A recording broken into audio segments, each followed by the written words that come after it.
Un bœuf, c'est pas un bœuf. Or, moi, je pense très sincèrement qu'il faut cuisiner tous les bœufs au lieu de faire de la géographie, tout ça à partir d'une fraise.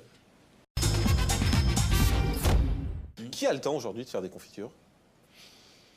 Pourquoi faire? Si vous ne faites pas de confiture, vous faites quoi à la place? À part regarder rien. Et tout à coup, il y a un tas de personnes qui sont émerveillées. C'est un bœuf pour eux. Et ça sort de la mer. Les mômes qui regardent ça, quand vous avez un gros bœuf qui est en train, comme ça, il est en train de tirer son énorme râteau, comme ça. Vous ne pouvez pas savoir le miracle que c'est de voir un bœuf qui n'avait jamais vu la mer. Vous comprenez? Le problème, c'est qu'il y a des bœufs qui n'ont jamais vu un bœuf au bord de la mer. Un couple chez un bœuf en petit studio comme ça, allez chez un gros bœuf con qui n'avait jamais vu un homme. Il n'est pas fait, il a encore à se cultiver, il a à apprendre. Eh bien, un bœuf, c'est bouleversant.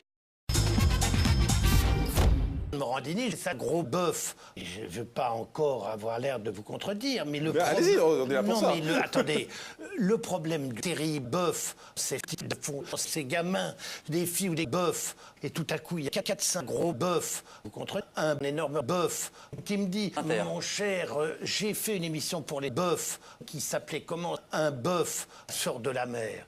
Les mômes qui regardent ça, quand vous avez un gros plan sur ces gamins, des filles ou des garçons qui sont émerveillés, c'est un miracle pour eux, et ça sort de la mer. Eh bien, un bœuf de 2 ans, c'est consternant. Moi, quand j'entends un bœuf qui ne savent pas ce que c'est, qui ne voyagent pas, qui sortent d'une école où ils se font chier, ils s'emmerdent, et ils vont dans une colonie de vacances où ils sont avec les énormes gros bœufs, qui nient la situation des mômes bœufs, qui sont émerveillés. C'est un miracle pour eux. Et ils prennent un bœuf, ils mettent dans leur bouche, ils se rendent compte que c'est salé, ça vient un gros bœuf